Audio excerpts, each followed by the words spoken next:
This morning, growing tension at the Centers for Disease Control after dozens of workers walked out and 4 top officials resigned in protest following the ousting of CDC Director Susan Monarez.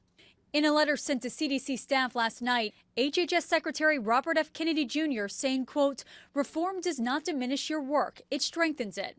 The American people are ready to believe in this agency again if we show them that integrity, accountability, and science guide every decision." It comes after Kennedy has continued to call the CDC troubled. President Trump has very, very ambitious hopes for CDC right now. CDC has problems. However, the director's dismissal has set off a wave of resignations at the CDC, including high-ranking leaders who warn public health is in trouble. We need our leaders above us to believe in CDC and stop saying question the experts. This week, hundreds of protesters lined the streets holding signs saying CDC saves lives and fire RFK.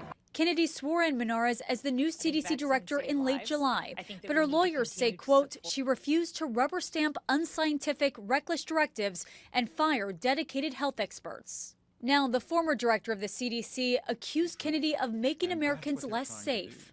What we're seeing is the really spread of inaccurate, false, unscientific beliefs and statements that are being used not just to change recommendations, but that could deny life-saving vaccines to half of the children in this country. Monarez says she hasn't resigned, adding that the only person who can fire her is President Trump, and she still hasn't heard from him.